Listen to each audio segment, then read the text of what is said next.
Bharatiya Janata party के दफ्तर के ठीक बगल का स्कूल, उस स्कूल पर बुलडोजर चलाने की भारतीय जनता पार्टी ने पूरी तैयारी और कोशिश कर ली और उससे संबंधित तमाम ऑर्डर और कागज हैं।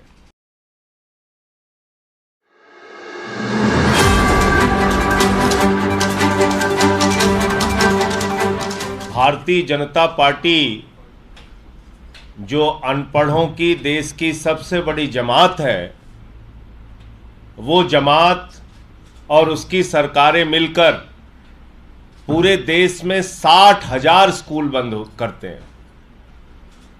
60,000 सरकारी स्कूल बंद कर चुकी है भारतीय जनता पार्टी।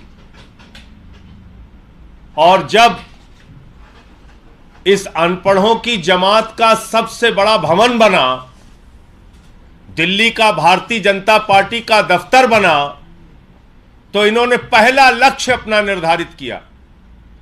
बोले इस दफ्तर के बनने के बाद सबसे पहले क्या करना है? बच्चों के स्कूल पे कब्जा करना है।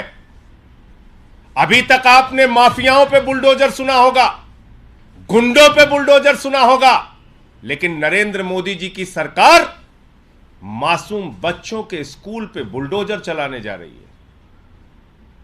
जिस स्कूल में 350 बच्चे पढ़ते हैं, भारतीय जनता पार्टी के दफ्तर के ठीक बगल का स्कूल, उस स्कूल पर बुलडोजर चलाने की भारतीय जनता पार्टी ने पूरी तैयारी और कोशिश कर ली और उससे संबंधित तमाम ऑर्डर और कागज हैं। आप देख सकते हैं कि किस तरह से इस देश की शिक्षा में बिल्कुल यकीन न रखने वाले लोग, अनपढ़ों की जमात और ऐसे प्रधानमंत्री जो सबका साथ सबका विकास की बात करते हैं, 27 साल के बाद जब उनको गुजरात में जाना पड़ता है तो एक आर्टिफिशियल स्कूल में जाके फोटो खिंचवाते हैं। एक स्कूल पूरे गुजरात में ऐसा नहीं बना पाते जिसमें जाकर वो अपनी फोटो खिंचवा सके।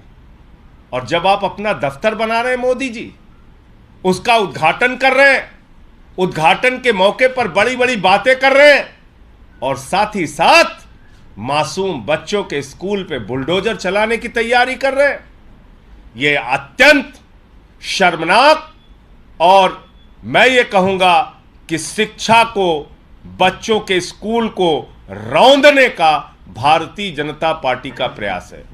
आम आदमी पार्टी हर स्तर पे इसका विरोध करेगी और मैं आपको अब वो स्कूल दिखाना चाहूंगा जो भारतीय जनता पार्टी के दफ्तर के बगल है, जिसके ऊपर बुलडोजर चलाने की, जिसको गिराने की, जिसको ध्वस्त करने की पूरी तैयारी नरेंद्र मोदी जी ने कर ली है। जिस दिन बीजेपी के दफ्तर का उद्घाटन हुआ, उसी दिन इस स्कूल को दफन करने की भी कहानी लिखी गई। ये पहले आप स्कूल की बिल्डिंग देखिए।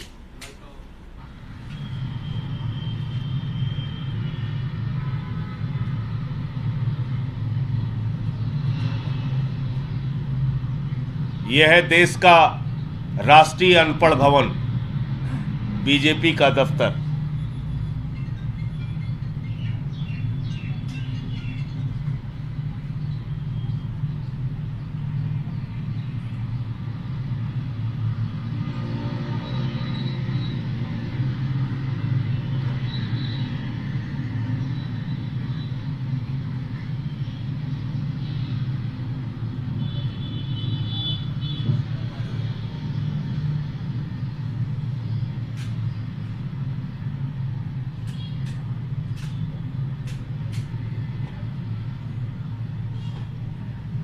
ये है वो सरकारी स्कूल,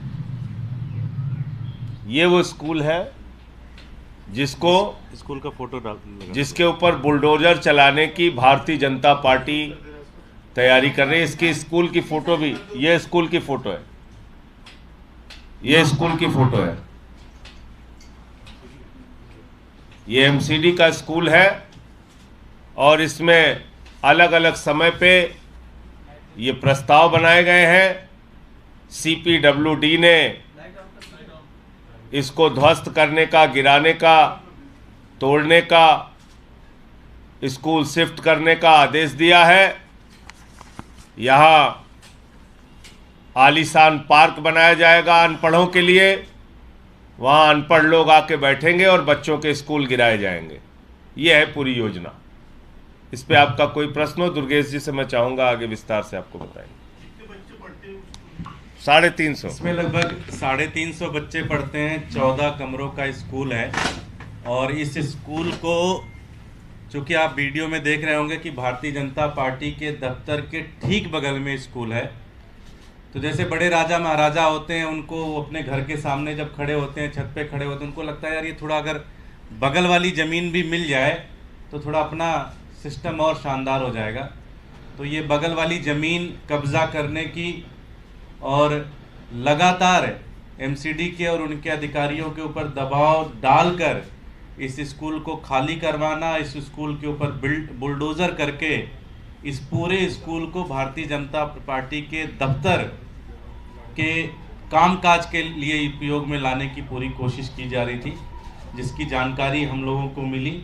हम लोगों ने इसका विरोध किया और हम दिल्ली की जनता को ये बताना भी चाहते हैं कि जब तक आम आदमी पार्टी की सरकार दिल्ली में अरविंद केजरीवाल जी के नेतृत्व में दिल्ली की सरकार चल रही है, हम किसी भी स्कूल को इस तरह से कब्जा नहीं होने देंगे। कोई प्रश्न? क्या रीजन दिया गया है सीपीडब्ल्यूडी की तरफ से, क्यों तोड़ रहे हैं? इन्होंने ये कहा कि ये जो पूरा का पूरा डीडीयू मार्ग है, इसका वो रीडेवलपमेंट करना चाहते हैं। रीडेवलपमेंट में इन्होंने कहा जी इस स्कूल को आप कहीं और लेके जाओ, इस स्कूल को थोड़ा सा हम कुछ पेड़ पौधे लगा देंगे, कुछ ग्रीनरी कर देंगे।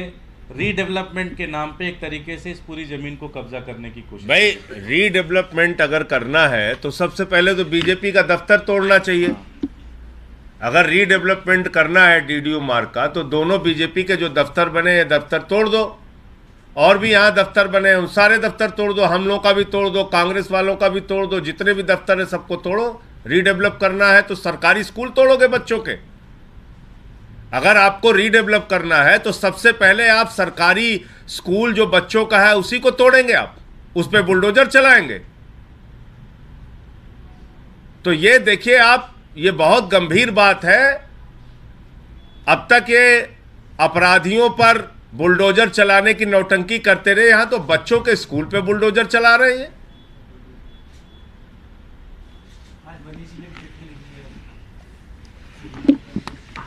देखिए वो बहुत ही मार्मिक और गंभीर संवेदनशील चिट्ठी दिल्ली के पूर्व उप मुख्यमंत्री मनीष सिसोदिया जी ने लिखी है और इस बात पे चिंता जाहिर की है कि एक अनपढ़ व्यक्ति अगर देश का प्रधानमंत्री होगा तो किस तरह से उसका खामियाजा हम लोगों को भुगतना पड़ेगा।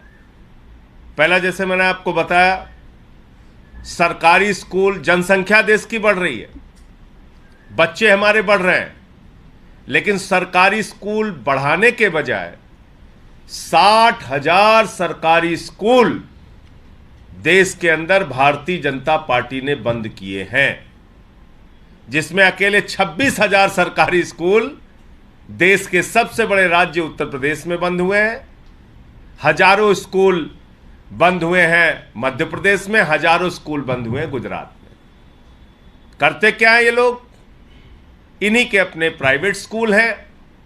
प्राइवेट स्कूल के नाम पे भाजपा के नेता और मंत्री अपना धंधा चलाते हैं और सरकारी स्कूलों को तोड़ने का काम करते हैं। और मैंने आपको जैसा बताया कि जैसे ही भारतीय जनता पार्टी का राष्ट्रीय कार्यालय बना तो इन्होंने सबसे बड़ा राष्ट्रीय कर्तव्य अपना निर्धारित किया कि बच्चों का स्कूल सबसे पहले तोड़ो। स्कूल नहीं रहना चाहिए देश में। तो इस बात को लेकर मनीष सिसोदिया जी ने चिंता जताई है कि अगर देश के प्रधानमंत्री अनपढ़ होंगे, गैर पढ़े लिखे होंगे, सरकारी स्कूलों को बंद करेंगे तो बच्चों के भविष्य का क्या होगा और देश किन हाथों में इस समय है और किस दिशा में आगे बढ़ेगा, ये हम सबके लिए एक चिंता का विषय है। संजय जी, एमसीडी अब आपके हाथ में है, तो क्या आपके पास ऐसा कुछ प्रावधान है कि आप उसको रोक सकते हैं ऑर्डर को, या फिर आप? देखिए, दुर्गेश पाठक जी एमसीडी के नामित सदस्य भी हैं और मेयर भी आम आदमी पार्टी का है। हमने तो आपको सीपीडब्ल्यूडी और एमसीडी और मोदी सरकार कि मिली भगत से जो ये बुलडोजर चलाने की कोशिश है उसका खुलासा आपके सामने किया। जहाँ तक दुर्गेश जी ने बताया, हमारी पार्टी, हम लोग पूरी तरीके से इसका विरोध करेंगे और ये बिल्कुल नहीं होना चाहिए कि बच्चों का स्कूल तोड़ के और भाजपाइयों का अनपढ़ पार्क बनाया जाए। इसके लिए ये ठीक बिल्कुल नहीं होगा। और ये जितने भी भवन खड़े हैं सब अडानी भवन है। देश भर में बीजेपी दफ्तर के नाम पे जितने बन रहे हैं सब अडानी का पैसा लग लग के बन रहा है।